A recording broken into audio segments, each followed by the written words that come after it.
Now we go to the next page, 115. Now we're going to look at SD 46.14, Virahachani Sutta, the discourse to the Virahachani lady. S35.133. The theme is the proper way to teach the Dharma. So this sutta is very interesting, gives an interesting insight into how a monk should respect the Dharma, when's the right time to teach it, how to teach, and what to do, what not to do, in other words. So this is a story which reminds us how to prepare ourselves best for receiving the Dharma. Okay? For example, we are seated here, gathered together here, sitting comfortably on our chairs in this very quiet, peaceful place on this Sunday. And it's an ideal time for us to study the Dharma, because remember, I like to say it's like a small renunciation. We don't have to come, right? But here we are, sacrificing our time to listen to the Dharma. So this is a little sacrifice we make, a little renunciation we make, which helps us to build up our wisdom, our minds and our hearts, so that we are better disposed to inner development, inner peace, as we grow in the Buddha's teaching. Okay, the translation is given on page 120. It is called the Virahachani lady, S35.133. At one time, the Venerable Udayi was living in the Brahmin Todeya's mango grove outside Kamanda. This is one of those rare places we don't hear much about, and we don't hear much about this monk Udayi also. This is the wise Udayi, okay? There are many Udayis. So this one is probably Maha Udayi. Okay? And what's interesting is there's no mention of the Buddha in this sutta also.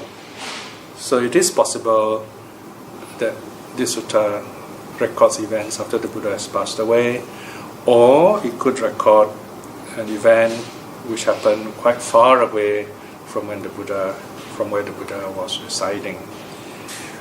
Whichever situation it is, the teaching here still reflects what the Buddha has taught. So the story begins, section 2. Then a Brahmin youth, a resident student or apprentice of the Brahmini lady of Virahachani clan, approached the Venerable lady. Venerable Udayi, Okay, here we have the Brahmini lady of the Virahachani clan. In a while you will see that, from this sentence, a resident student, so we know that it's a very interesting case where this woman actually is a teacher. So you can see in the Buddha's time there's this interesting development where there are women who are also involved in religion. She's not yet a Buddhist in this case. She's a Brahmini. Okay? So normally the Brahmins are the priests, but here she's quite open, if you like, quite modern, if you like. So she's a teacher and she has resident students. In fact, those days, generally speaking, the students are always resident because of travel and so on. So the students, if they want to learn, they stay with the teacher, they take care of the teacher, they work in the ashram, in the residence of the teacher, and that's part of their training also. Okay, so this Brahmin youth, a student of the Virahachani lady, that's all we know of her name, we don't know her actual name. So this student goes to the monk Udayi. So he's a kind of link. He connects this lady, this prominent lady, to this prominent monk. Having approached the Venerable Udayi, he exchanged greetings with him, and when this courteous and friendly exchange was concluded, he sat down at one side. When he was seated thus at one side, the Venerable Udayi instructed, inspired, roused, and gladdened him. Of course, you go to a monk, the monk in this early Buddhism, the monk will always teach you some Dharma. When the Brahmin youth had been instructed, roused, inspired, roused, and gladdened by the Venerable Udayi, he rose from his seat and left. approached the Brahmini lady of the Virahachani clan and said, "Indeed, madam, you should know that the recluse Udayi teaches the Dharma that is good in the beginning, good in the middle, good in the end, endowed with meaning and phrasing. He proclaims the holy life that is entirely and complete and pure." So this young student is very happy. So he goes and tells his teacher, the lady Virahachani, okay? He says, "Oh, I heard this wonderful teaching from the monk Udayi," right? And then the lady Virahachani replies, section 5, "In that case, young Brahmin, Manavaka, invite the recluse Udayi in my name for a meal at dawn tomorrow." Okay? So this is a normal arrangement, okay? You invite this monk, normally early in the morning. So that means they will spend the night preparing everything, okay? And then early in the morning, the monk will come along, and they will have a meal, and then there'll be teachings and talks. And once that's over, then the lay people will go back to their daily business. Okay, so then the student said, "Yes, madam." The Brahmin youth replied in assent to the Brahmini lady of Virahachani clan. Then he approached. So to cut a long story short, now he becomes a messenger. So he goes back to the monk and says, my teacher, the madam lady, invites him to the house tomorrow for breakfast. So the Venerable Udayi consented by his silence in this traditional way. So now, next day, okay, section 6. Then when the night had passed, early at dawn, the Venerable Udayi dressed himself and taking rope and bow, approached the Brahmini lady of the Virachani clan. And when he arrived, he sat down on the seat that had been prepared. Then the Brahmini lady of the Virachani clan served with her own hands foods hard and soft and satisfied the Venerable Udayi. So this is all proper protocol, okay? She served with her own hands. And this is very important because where the monks are concerned, when some lay people host the monks, it is proper that the host, even the king himself, he would serve the monk himself. That is part of the whole process of dana, of giving, by participating. Okay? So when you do that, you feel a sense of joy and satisfaction. So this lady, she served the monk herself by putting food in the bowl and so on. And of course, there are other people around in her family also do the same thing. And in fact, there are other suttas where it says some lay people, they lack faith, so they will give money to someone to give the dana, but they themselves will just sit back and watch, which is not recommended. In other words, because we should also participate, so that it's like a whole, it's like a training. When you do that, you feel you're part of the whole activity, you feel peaceful, you feel you have given something. Then later on you can use this as a reflection on charity. It is called Chaganusati. Chaganusati means we have done something that is charitable, right? For example, working in the kitchen, preparing food, feeding the people who come here, and giving food to the monks. Sometimes we may not have the time to offer the monk personally. We are cooking in the kitchen, but that also is part of the reflection. Of course, if you can find time and you go there, you mindfully put food in the bowl, and that memory is a very good memory. And then giving help to other people. Sometimes even when someone comes in, a new person comes, you talk to them, you welcome them, so you make them feel good. That also is a kind of wonderful reflection. So what we do is, when we begin to meditate, just before we meditate, we sit quietly after bowing down, and so we just sit quietly. Then we reflect. One of the reflections can be Chaganusati, the recollection on charity. We recall how we peacefully we do our work, preparing food, offering food to the monks, to the people, or making any kind of good dana. Then we reflect in that way. Just the happy things. Remember, it's a meditation object, so we don't want to get lost in the details. We reflect on the happy action, and then you feel peaceful. Once you feel peaceful, then you don't need the story anymore. Then you go to the meditation that you like, the main one, breath meditation, loving kindness meditation, like that. Okay, so that's how our daily action, which are positive, can help to improve our main meditation.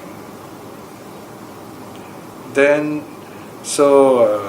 this lady having done her job, then the monk finished eating, section 8. Then when the Venerable Udayi had finished his meal and washed his bowl and hands, the Brahmini lady of the Virahachani clan. Okay, now watch this part, alright? This part is all wrong, okay? So she, having put on her sandals, took a high seat, covering her head, said this to the Venerable Udayi: "Speak on the teaching of the recluse." Okay? Having said, okay, so that's all she did, you know? So then the monk said, "There will be the time for that, sister." The Venerable Udayi rose from his seat and left. Okay, so no Dharma teaching. Okay, no Dharma teaching. Why? Because this lady, she has not been told what to do or what not to do, because the student doesn't know all this. Okay, so she put on her sandals, took a high seat, sat higher than the monk, and then covered her head. Okay, so these are three things we normally don't do when we are listening to the Dharma. So the monk says, well, maybe next time. Basically, he said, next time I'll teach you the Dharma. So he didn't say anything. So this is very interesting. The monk it's not intrusive. Okay, so he goes away.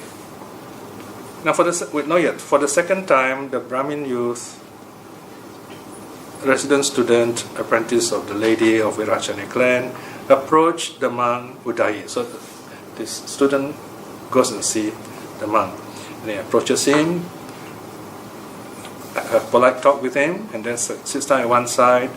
And then for the second time, the monk Udayi teaches Dharma to this student again. This is verse 10. Okay, and then so this young man is very happy. So he goes back to the teacher, the lady teacher, and tells her about it. And then, so this time the lady asks, she says, "How come I asked this monk to teach me Dharma? He didn't teach me Dharma." Okay, so I think by this time we should assume that the student probably asked the monk the reason. Okay, it's not mentioned directly. So the student goes back and explains to the teacher. Okay, he says, section 12. "That is because you, lady, having put on your sandals, taken a high seat, and keeping your head covered, said this to the venerables: speak on the teaching of the recluse. For these worthy ones respect the Dharma, they revere the Dharma." So this is the reason why the monk did not teach, because the lady was not ready. Okay, so respect for the Dharma means the audience is ready, the teacher is ready, proper time, and then only the Dharma will be taught. Otherwise, people won't take the Dharma seriously. People will forget the Dharma, or worse, maybe accidents may happen. For example, you're teaching Dharma to someone who's driving. Okay, well, it is a bit tricky. Let's say you're driving on a long drive. I suppose if a layman, there's no problem, you see, but a monk probably will be more mindful. Okay, we probably wouldn't answer too much questions if you ask. So, for a driving situation, there is a problem because there are no cars in the Buddha's time. So the Vinaya, how does the Vinaya cover that kind of situation? You can say someone is traveling in a chariot. It covers that rule. Here, the important thing is to make sure the driver is focused. Okay, so I suppose, for example, I have a friend who told me once that when he drives long distance, especially, he needs someone to come with him to talk with him so he doesn't fall asleep. So that might even help the person to be mindful. So you got to adjust yourself in this case. This is a minor rule; it's not a serious rule. But of course, the situation is not so bad. But here we're talking about a situation where this person, say in a temple or in a house, if he really is ready to listen to the Dharma, then the monk will sit on the proper seat, and then the person will sit down on the lower seat, and then be ready to listen to the Dharma. So this second time, Udayi comes along. Okay, so the lady invites Udayi again, and Udayi, the monk, comes along this time. Okay, and so the meal is offered. Then the monk takes the food and finish eating. Then section 16. Then when the Venerable Udayi had finished his meal and washed his bowl and hands, the Brahmini lady of the Virahachani clan removed her sandals, and having taken a low seat, uncovered her head. Then said this to the Venerable Udayi: according to the Arhat's Bhante, when what exists does the Arhat declare or define pleasure and pain, and when what does not exist does the Arhat not declare pleasure and pain. So this time she's more prepared, and she will ask a very important Dharma question. Okay, and this time the monk answers properly. And so this is the teaching that Udayi gives to the lady of the Virahachani clan. So, sister, when there is the I, the Arhat declares pleasure and pain. When there is no I, the Arhat does not declare pleasure and pain. Alright, let's look at these first two lines. So this is a teaching on the six senses. When there is the I, there is pleasure and pain. There are different levels of meaning here. Okay, I'll just give you a brief explanation according to our time. Number one, we can talk about the I by itself. Okay, normally in early Buddhism, not much comment is made on the I by itself. The I by itself is called Akhi. Okay, the I, let's say we have eyes so we can see clearly, then we're very happy. Okay, but if we got short-sighted or something's wrong with our eye, we have pain. Okay, so this is physical aspect. Pleasure and pain, happiness and sorrow can arise because of the eyes. It's the nature of the eyes. But the deeper meaning here is that the eye here is the faculty of seeing. Okay? So what Udayi is teaching here is saying, through seeing, pleasure and pain arises. When there is no eye, meaning when there's no seeing, it doesn't mean you've got to pluck out your eyes. When you don't see something, there's no pleasure and pain. So this is a basic teaching telling us sense restraint, in other words. There are situations when we look at something, and there are situations when we should not look at something. So we have to decide, in other words, when should we examine something, when should we not. For example, you have a beautiful Buddha image, you look at the Buddha image, you visualize the image, you remember this image, then you can use it for your meditation. Okay, that's fine. But sometimes you see a situation where people are quarreling, or there's some kind of unseemly situation. It's not worth looking at, because remember, imagine yourself to be like computers. So you look at something negative, you're storing this negative image in your hard disk, and you're going to remember this negative picture again. It's not worth remembering such images, right? Because it's going to make you unhappy. Although the event has gone away, when we look at this negative situation and then we store it in our memory, it comes back. And then it keeps coming back in a loop, and that's when craving arises, grasping arises, then there is suffering. So this is what this simple line means, how to nip the problem in the bud, in other words. And then Udayi continues, when there is the ear, the Arhat declares pleasure and pain. When there is no ear, the Arhat does not declare pleasure and pain. And here again, ear, we can say the physical ear, yes, but that's not the important thing. Physical ear, you can hear well, you're very happy. You can't hear well, you're not happy. That happens. But the real teaching here is the ear as the faculty of hearing. Here again, we got to be wise in choosing what we want to hear. Sometimes we hear things, people talk wrong things about religion, about the Dharma. So if you listen to it, then you're going to follow the wrong teachings. And then you find you're not happy, then there are lots of problems and difficulties. And the worst thing is, the future life also won't be happy, right? So it's better to meditate and be silent and enjoy the peace.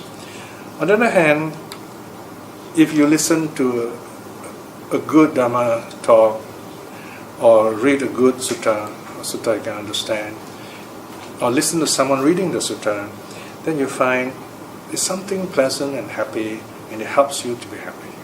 So here again, listening can be a source of pleasure and pain. And same thing with smell. Okay? When there is the nose, the Arahat declares pleasure and pain. When there is no nose, the Arahat does not declare pleasure and pain. Again, your nose means the faculty of smell. So here, a bit tricky here. Okay, of course we all like nice smells, but sometimes we get attached to nice smells, perfumes and so on. We bring fragrant offerings to the shrine, which is fine. Okay, but then you notice, especially with Satya, lots of flowers. Then once one day is over, the next day you find all the flowers are rotting and the smell can be quite bad, right? But then again, here the sutta says pleasure and pain.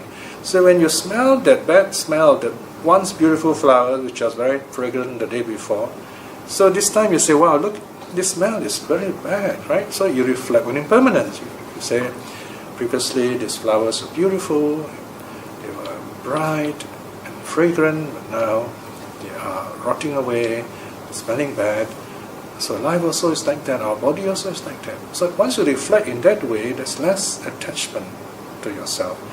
And when you're less attached to your body, when you do fall sick, you're more calm, you're more mindful, then only the body feels the pain, but the mind does not feel the pain. Okay? Then the tongue, okay, of course it means taking food, tasting. Okay? When there is the tongue, the Arahat declares pleasure and pain. When there is no tongue, the Arahat does not declare pleasure and pain. So here, in other words, tasting, right? So here we just reflect on the tasting as something impermanent and coming and going, and then we're not troubled by it. Number 5 is the body. When there is the body, the Arahat declares pleasure and pain. When there is no body, the Arahat does not declare pleasure and pain. So here, body refers to feeling, sense of touch. Okay? So here, to a certain extent, we can say it's hot and cold. Okay? There's temperature, for example. We say if we feel whether it's a bit warm or whether it's a bit cold, we're not affected by it. Then it's okay. All right? We're not troubled by it. Just like instructions given to the meditators, whether it's hot or cold, this person meditates. Like you see the Buddha, the Bodhisattva sitting under the Bodhi tree, untroubled by the weather. Number 6, when there is the mind, the Arahat declares pleasure and pain. When there is no mind, the Arahat does not declare pleasure and pain. So here, this is the most tricky one that we are talking about. Our thoughts, our memories, okay, mental feelings also. And thoughts are what can make us feel happy or feel sad. So here again, how do we deal with this? By understanding they are just thoughts. In other words, we don't make them bigger than what they are. Number 2, we tell ourselves, even these thoughts are impermanent. These thoughts are impermanent. They come and they go. Number 3, we can think of some other happy thoughts. Then you find those thoughts won't trouble you. And of course, on a deeper level, you can reflect, even these thoughts are conditioned. These thoughts arise from many, many other conditions, other memories, other thoughts. So, what do I learn from this?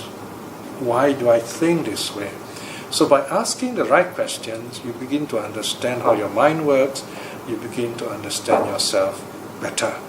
In many ways, learning to ask the right question is a great way of learning. So there you are. These are the reflection on the 6 senses, the teaching given by Udayi. Right? So you can even remember this self-teaching by saying, this is called Udayi's teaching to the lady Virachani. The lady was very happy after that. So 18, when this was spoken, the Brahmini lady of the Virachani clan said this to the Venerable Udayi, excellent master, excellent Bhante, excellent Bhante. just as if one were to place upright what had been overturned, or were to reveal what was hidden, or were to show the way to one who was lost, or were to hold up a lamp in the dark so that those with eyes could see forms. In the same way, in numerous ways, the Dharma is to be made clear by the noble Udayi. I, noble Udayi, go to the Blessed One as refuge, and to the Dharma, and to the community of monks. May the noble Udayi remember me as a laywoman who has gone for refuge from this day forth for life. Okay? So here we see this lady learning the proper way of listening to the Dharma and then goes for refuge. And she's given this very important teaching how to be mindful through our senses. So the sutta ends there. Right?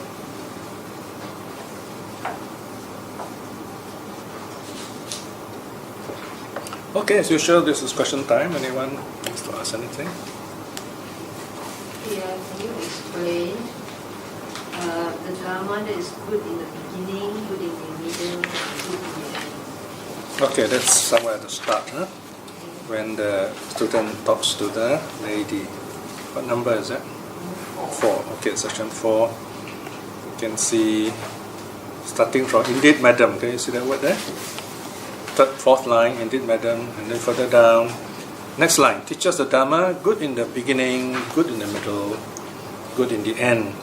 This refers to the Buddha's teaching as the 3 trainings. Okay?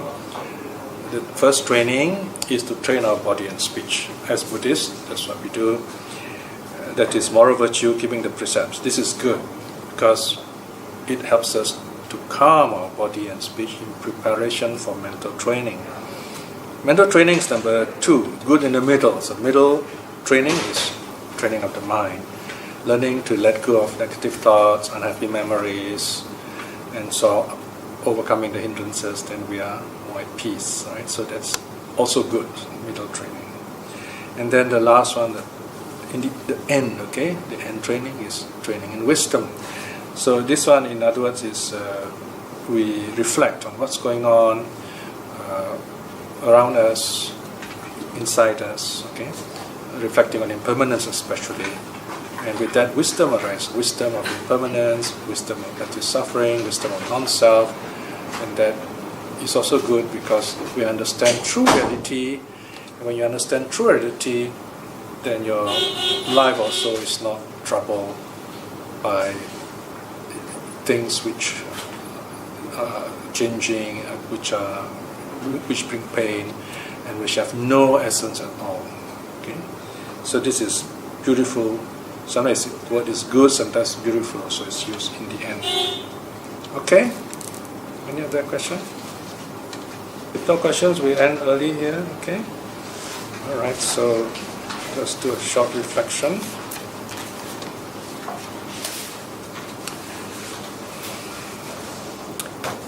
When we study suttas, it's very important to prepare ourselves properly mentally to get the fullest benefit. Of course, this also means that the teacher has to prepare himself well to teach the suttas too. Because the teaching sutta is not like giving ordinary talks. This is a time when we look within ourselves, into the suttas, back into the Buddha's time to find out how would the Buddha teach the sutta and how we can benefit from this kind of teaching and learning. And to do this, first thing is we should be at peace with ourselves. When we are at peace with ourselves, we can understand the suttas better. And when we understand the suttas better, this peace grow deeper, longer, and in a sense wider, meaning we can see and understand more of ourselves as a person. And from there, we know how to guide ourselves so that we can attain deeper states and in that way be free of suffering by attaining at least stream winning in this life itself. Reflecting in this way is very good karma. But a part of this good karma, may we be blessed with courage and wisdom to aspire to attain at least stream winning in this life itself, so that we are not reborn in any of the lower states of suffering. And also, by the same token, by the goodness of the three jewels, let us send out our loving kindness to all the people here, all the beings here. Those people who come here to seek healing and happiness, may they be well, may they be happy. And to our loved ones, wherever they are, let us wish them well and happy. And finally, to the power of the triple gem, let us send our loving kindness to all those people who are seeking the truth, or not yet known the Dharma. May they see the true teaching in this life itself. May all beings be well and happy. Sadhu, sadhu, sadhu.